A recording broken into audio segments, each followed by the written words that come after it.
Oi, bom dia a todos. Eu sou André Zétula, sou cirurgião maxilofacial, implantodontista.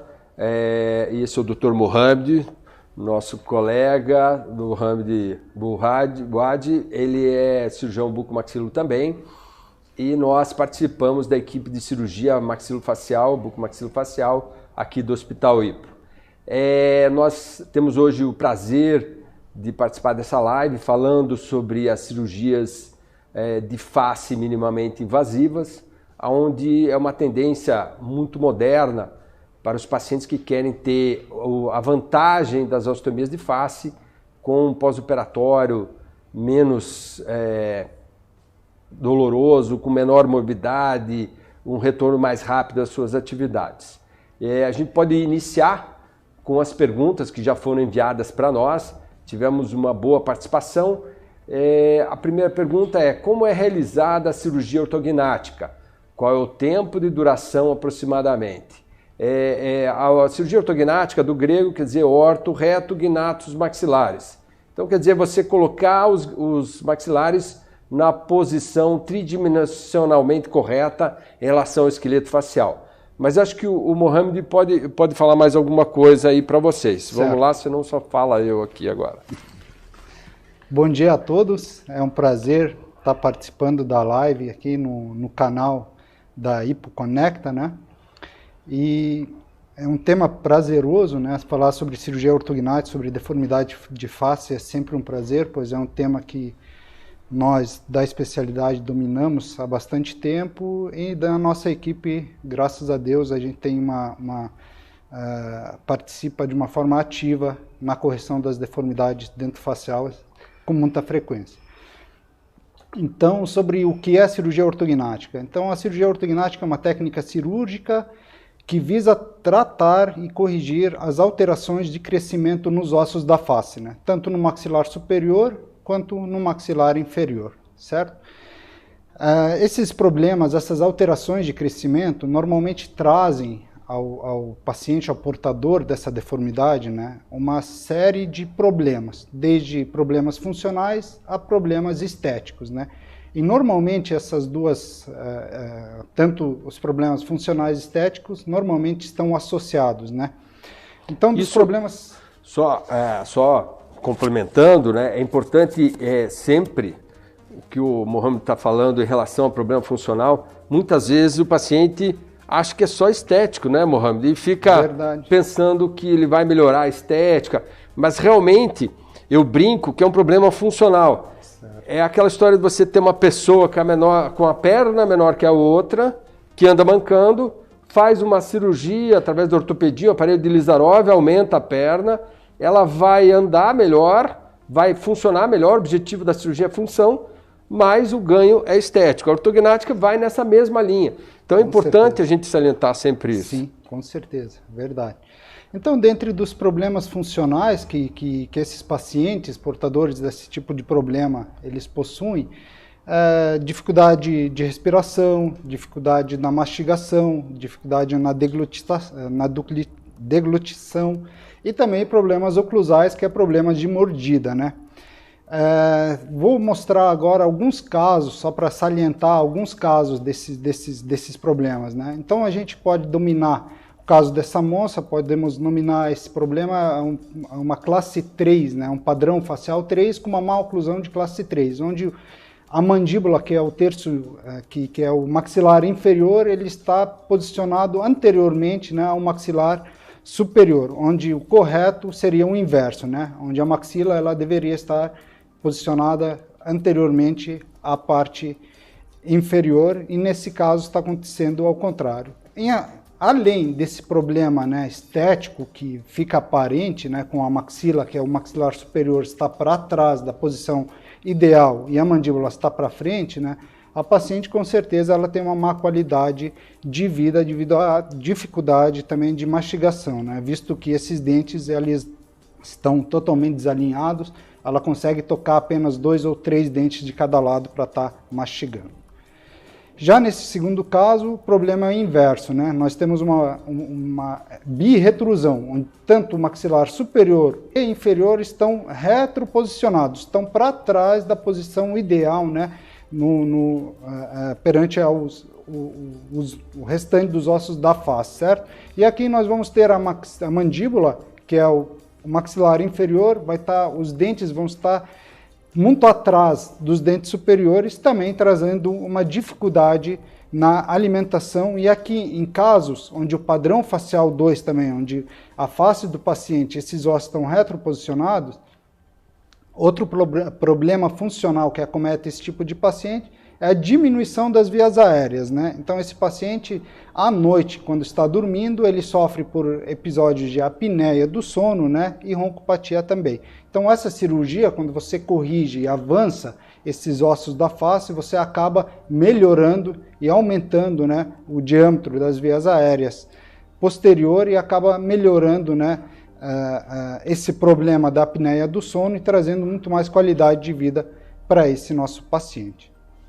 Aqui também, só para ilustrar mais um caso de classe 2, né, que ele fica muito mais visível também quando o paciente está sorrindo. Então aqui nessa foto, primeira foto é o pré-operatório e segundo depois da cirurgia já realizada. Esse tipo de procedimento também corrige excessos verticais, né? Até agora nós falamos de problemas anteroposteriores, de trás para frente. Também vamos ter problemas no sentido vertical, na altura, em relação à altura dos ossos da face. Que quando o paciente tem um excesso vertical de maxila, o paciente vai sorrir e vai acabar mostrando muito mais gengiva do que o normal, né? E esse é um problema também que acaba, muitas vezes, levando o paciente a realizar a cirurgia ortognática para tratar esse tipo de problema, né, de excesso vertical.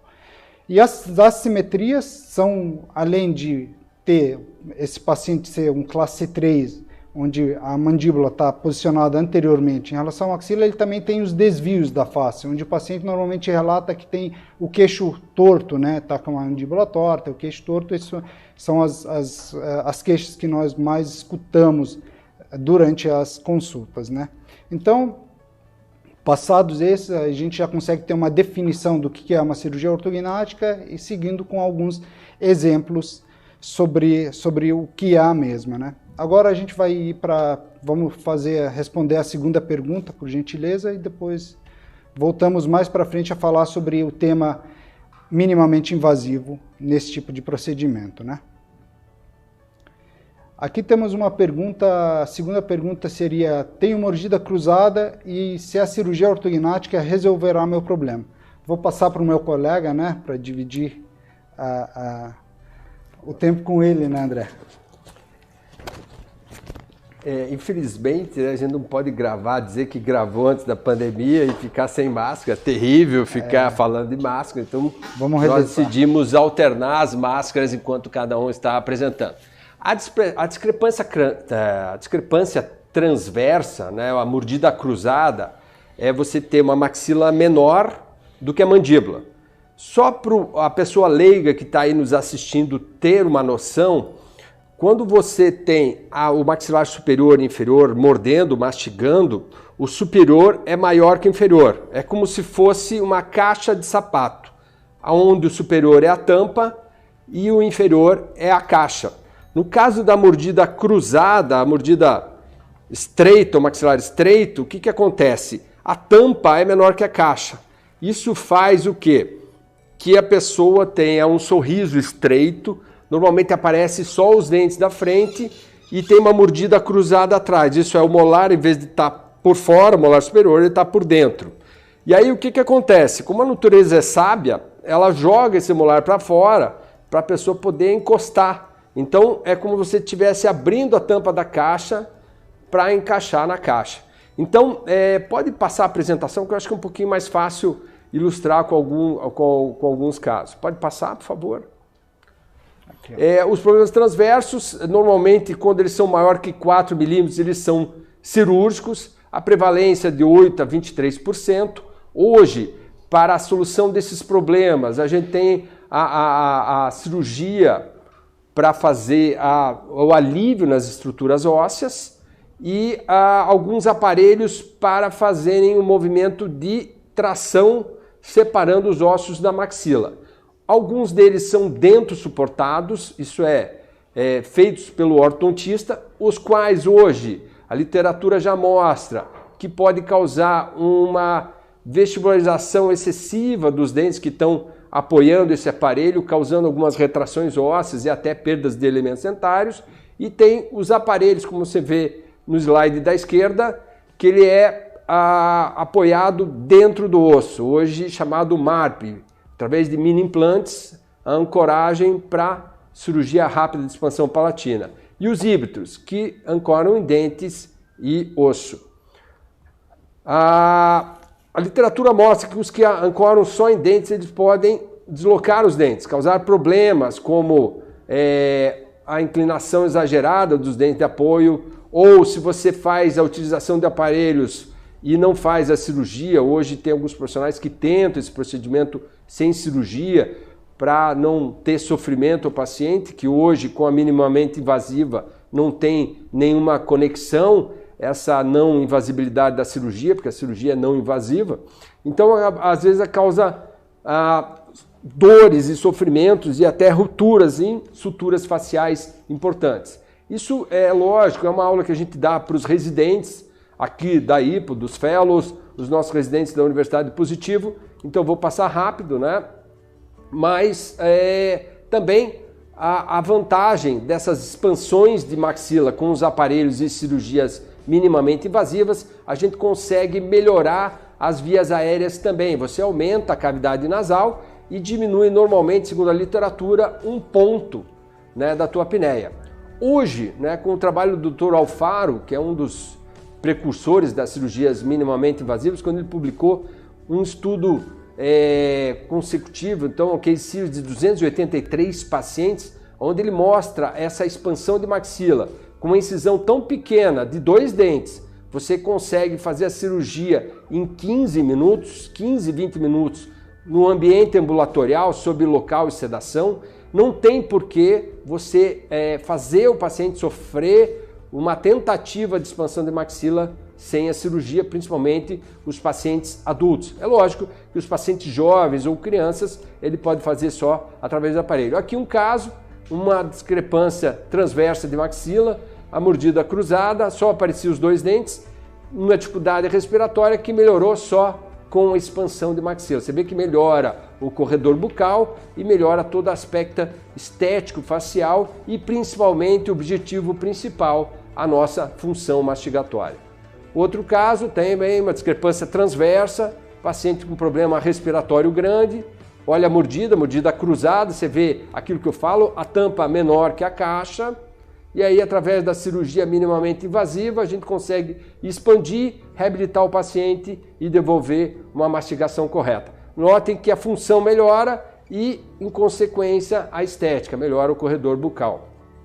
E finalmente, um último caso, mesma coisa, uma mordida cruzada, um pouquinho de classe 3, a gente associa a cirurgia ortognática, se vê incisão muito pequena, o aparelho de MARP, que são os mini implantes de ancoragem óssea, e aí você vê a melhora funcional aí desses pacientes e a melhora estética que a gente tem nesses casos. Eu acho que podemos partir para a próxima pergunta.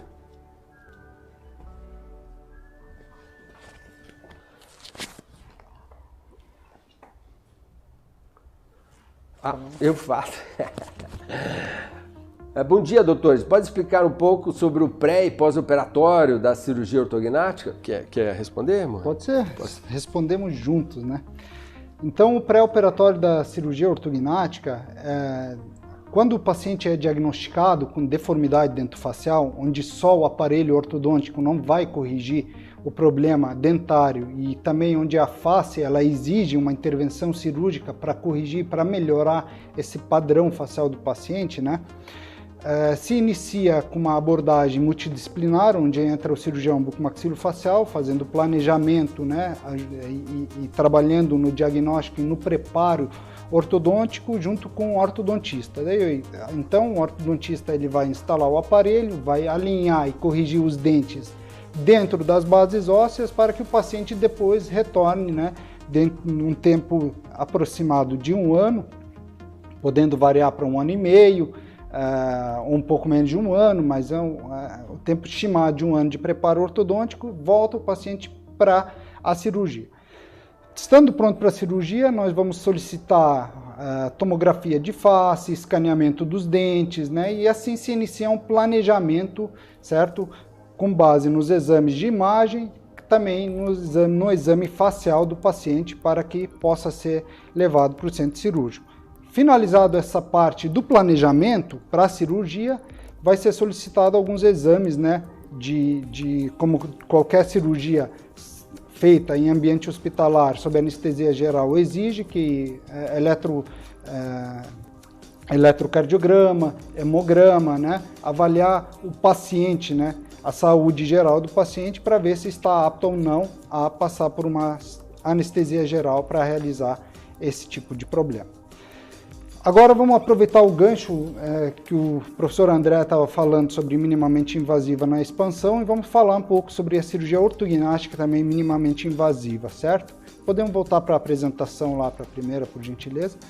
Então a cirurgia ortognática minimamente invasiva, como qualquer outro tipo de procedimento cirúrgico, ao longo dos anos, né, diria décadas e séculos, vem passando por aprimoramento, vem passando por melhorias e sempre visando o bem-estar do paciente e a melhora do paciente, tanto no resultado final quanto na comorbidade, né? E a cirurgia ortognática, ela evoluiu dessa forma também, e hoje podemos trabalhar com a cirurgia ortognática de uma forma minimamente invasiva. O que quer dizer minimamente invasiva? Nada mais é que há uma alteração, né, e mudança um pouco nas incisões, nos acessos a esses ossos, para que a gente possa trabalhar, né, tanto na parte de osteotomias, que são os cortes, quanto na parte da fixação, mobilização, movimentação desses ossos para a nova posição e a fixação deles também, né?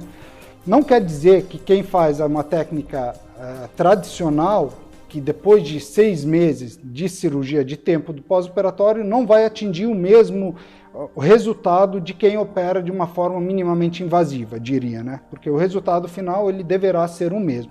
Mas a comorbidade do pós-operatório, o retorno dos pacientes às suas atividades, a comorbidade em relação a edema, a desconforto, isso com a técnica minimamente invasiva se mostrou ser mais eficaz, né? Temos esse caso, que eu vou falar de uma forma um pouco mais rápida sobre ele, né? De uma paciente que nós fizemos de uma técnica minimamente invasiva, né? Diria que foi até um pouco híbrida, um pouco minimamente invasiva, um pouco da forma tradicional, pois nesse caso nós conseguimos fixar a maxila, que é o segmento superior, com 4 placas, que quem normalmente trabalha só de uma forma minimamente invasiva, com acessos bem limitados, consegue fixar só com 2 placas na região anterior, né? Mas isso, confesso que a nossa equipe ainda gosta de trabalhar desse sistema, fixando com os pilares, tanto os pilares zigomáticos, que é a região posterior dessa maxila, como também da parte anterior. Mas o que eu quero dizer com isso? Que a técnica minimamente invasiva, ela também não depende só de tamanho de corte. Não é o tamanho da incisão que vai determinar se você está trabalhando de uma forma minimamente invasiva ou não, né? Mas todo o cuidado que você tem no pré-operatório, todo o cuidado que você tem no pós-operatório com o paciente, né? Seguindo um protocolo correto de fisioterapia, de medicamento também, tanto no pré, tanto no pós-operatório, e também como você vai manipular, o respeito que você vai tratar o tecido durante a cirurgia, isso também conta como minimamente invasivo. Então essa paciente nossa, ela é uma padrão facial 2, a gente percebe que o queixo dela está para trás da posição ideal e também é uma mordida aberta, está um pouco mascarada essa mordida aberta anterior, pois ela resolveu aumentar um pouco o tamanho dos dentes para deixar essa mordida, esse espaço entre os dentes anteriores, né, um pouco menor, mais diminuído. E aqui na teleradiografia dela nós conseguimos perceber onde o queixo dela está bem para trás, né, está retroposicionado da posição ideal. Nessas 2 telerradiografias temos o pré-operatório e também o traçado predictivo, que isso serve tanto para diagnóstico como também, às vezes, como tratamento, como planejamento para essa movimentação de trás para frente do caso, né? E aqui transferido esse planejamento posterior do predictivo para o 3D, né, que hoje nós não trabalhamos mais da forma antiga de planejamento da cirurgia ortognática, a não ser com com essa ferramenta, né? O caso novamente, e aqui é uma paciente já depois da cirurgia, 9 dias depois da cirurgia. A gente percebe em norma lateral a diferença, né, do pré-operatório para o pós-operatório, e também na vista frontal. 9 dias de cirurgia de uma paciente que operou tanto a maxila, quanto a mandíbula, quanto o mento, esse resultado, diria que com acessos convencionais e da forma que era feita a cirurgia há alguns anos atrás, talvez esse aí seria um resultado de aproximadamente 45 dias, né? Algo nesse um tempo mais ou menos igual a esse, né? E aqui 14 dias depois da cirurgia, a gente já vê que ela evoluiu ainda o edema regrediu mais, né? E o mais importante que é a movimentação da maxila, da musculatura da maxila, né? Quando você tem o maior respeito ao descolamento dessa musculatura, como o paciente consegue ter ainda e executar como movimentos de sorrir, de falar, né? De uma forma mais natural, diria. E esse é o resultado de 6 meses depois da cirurgia, correto? Para ilustrar o que eu havia falado para vocês, né, que a fixação na parte superior, a gente pode perceber que tem 2 placas na parte superior do lado direito e 2 placas na maxila também na parte superior no maxilar superior do lado esquerdo. E a mandíbula, onde que muda um pouco com esses acessos? A gente consegue fazer o corte no osso numa região um pouco mais posterior e fixá-la de uma forma híbrida, que quer dizer, com uma placa e um parafuso de cada lado, né? Isso permite que a gente tenha uma estabilidade no pós-operatório, no resultado da nossa cirurgia, e traz maior conforto, né, no pós-operatório para o paciente. Nessas 4 imagens, na primeira imagem é a paciente no pré-operatório, na segunda imagem, na parte superior, são 9 dias depois da cirurgia, 14 dias na parte inferior do lado esquerdo e 6 meses do lado direito, né? Então a gente percebe que das 4 imagens, a mudança, o edema ele aconteceu, mas a mudança ela não foi um edema, não foi uma cirurgia que trouxe um inchaço muito grande ou alguma limitação para essa paciente. Vista frontal também com a mesma sequência e o mesmo período de tempo do pós-operatório. Aqui são as 3, né? Temos pré-operatório, 14 dias do pós-operatório e 6 meses depois da cirurgia. A gente vê que o resultado é o que nós conseguiríamos de uma forma convencional, mas com esses acessos um pouco menor, diminuídos, a gente consegue ter uma menor comorbidade para nossa paciente, né? E esse aqui é o resultado final também. A diferença da mordida, que é que quando a cirurgia ortognática surgiu, né? Que iniciou a cirurgia ortognática, esse foi o intuito, né? Esse foi o objetivo da cirurgia, corrigir os problemas das más oclusões, né? Segue aqui o nosso contato. Vamos agora só ver o depoimento dessa paciente, por gentileza, com 9 dias depois da cirurgia, só para a gente ver como ela acabou, né? Como acabou evoluindo com apenas 9 dias de cirurgia, pois é uma paciente que tinha uma relativa pressa para voltar às suas atividades, né? Como hoje todas as profissões, diria, demanda, né? Ninguém mais quer ficar 30 dias afastado, né, André? E é importante lembrar também, tem um trabalho muito interessante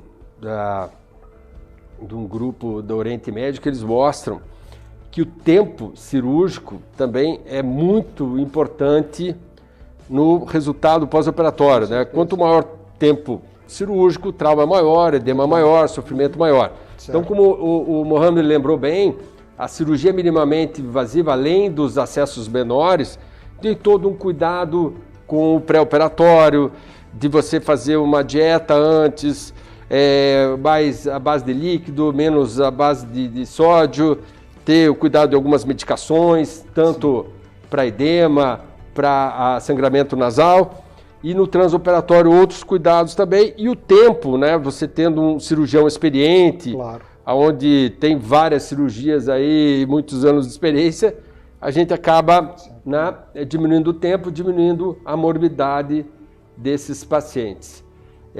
Eu acho assim, como foi dito anteriormente, na própria expansão de maxila, hoje a gente faz uma cirurgia dessa, de expansão em mais ou menos 15, 20 minutos, anestesia local e sedação. Exato. E quanto ao contrário da técnica normal, leva 1 hora, 2 horas, hospital, anestesia geral, uma incisão muito grande, um retorno a atividades muito prolongado. O fato é que a técnica minimamente invasiva, ela vai depender muito também da experiência do cirurgião, como o professor André acabou de relatar, né? E a forma com que você manipula e trata os tecidos, também trata no transoperatório, né? Hoje nós evitamos ao máximo usar instrumentos que nós utilizávamos nas técnicas convencionais antigamente. Sim. Né? Hoje, praticamente, a gente opera uma cirurgia ortognática, nós operamos uma cirurgia ortognática trabalhando com muitos instrumentais usados nas cirurgias orais em consultório. Né? Então, esse respeito ao tecido manipulado no transoperatório, nós temos visto que isso condiz muito e repercute muito no pós-operatório dos nossos pacientes. Tem uma pergunta lá dos nossos ouvintes, da Thalita Almeida, isso? A técnica minimamente invasiva reduz a incidência de parestesia. Ela realmente reduz esses pacientes nossos que operam, além de ter uma redução do tempo cirúrgico, tem um retorno mais rápido, porque não sei se é muito assunto para pouco tempo, né? Sim.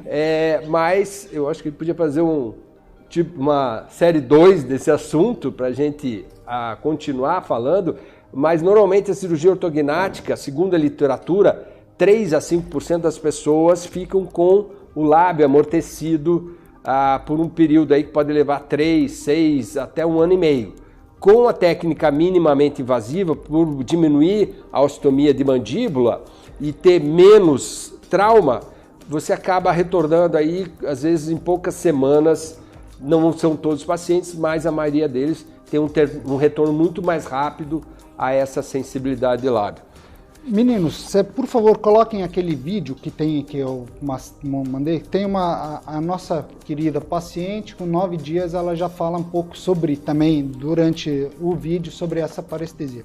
Como o professor André falou, a parestesia na cirurgia ortognática, né, ela era prevalente em todo o terço médio da face, né?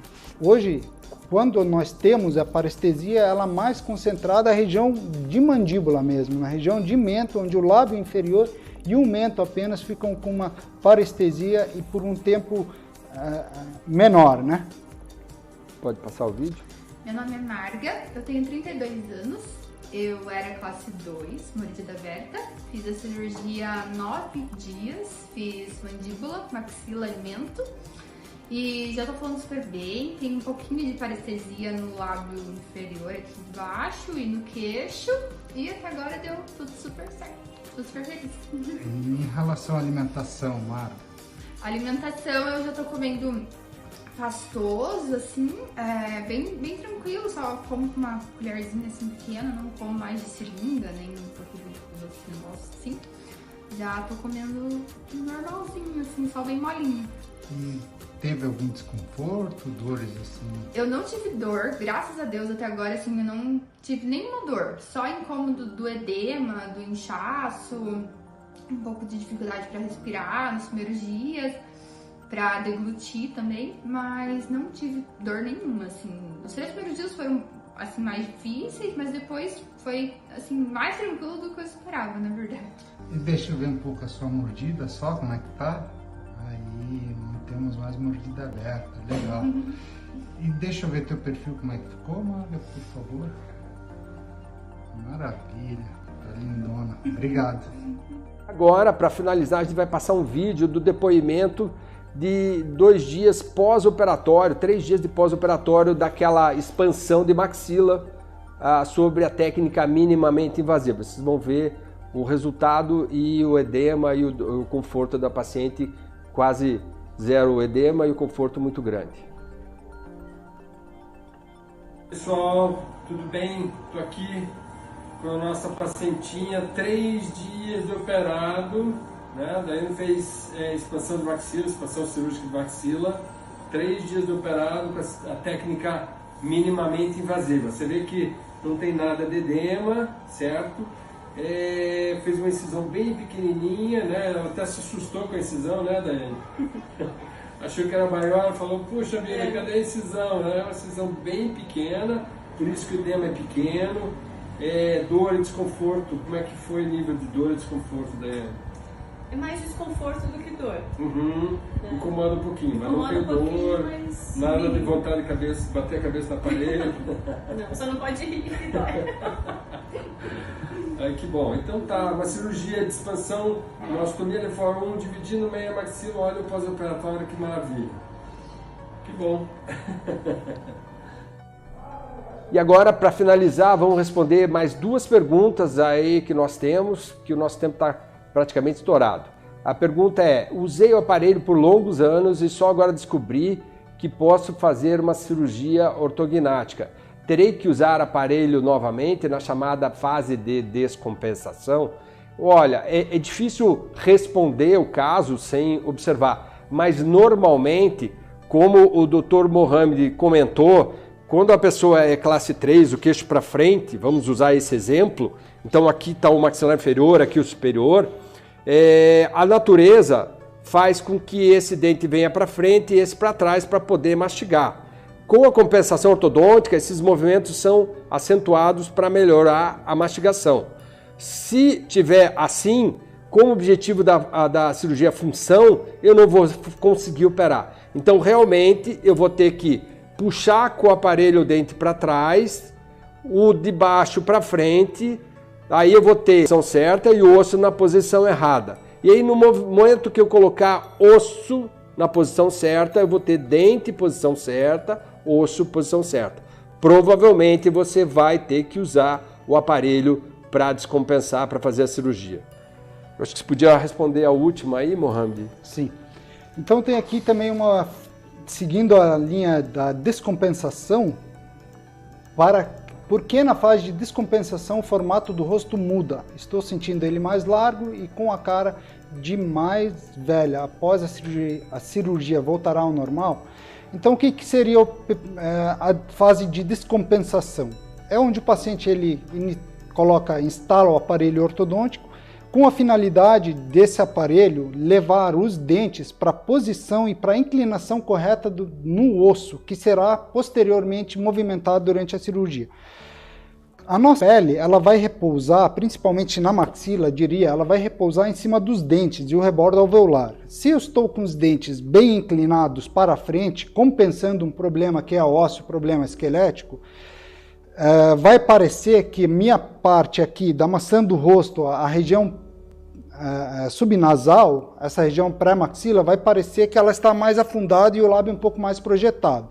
Quando eu faço essa descompensação, coloco os dentes na inclinação correta durante o osso, com a finalidade depois de movimentar o osso como um todo, com os dentes, obviamente, nesse osso que será movimentado, vai parecer o lábio que estava projetado por conta dos dentes projetados, ele vai acabar sofrendo esse caimento. Isso dá um aspecto de um pouco mais do paciente ser um pouco mais velho, pois vai acentuar um pouco mais esses sulcos nasogeniano, né? E vai deixar com a maxila um pouco mais, o lábio um pouco mais retroposicionado. Isso realmente dá um aspecto de um pouco do paciente ser um pouco mais velho. Mas que no pós-operatório, com o avanço da maxila, isso certamente vai ser amenizado ou até corrigido, né?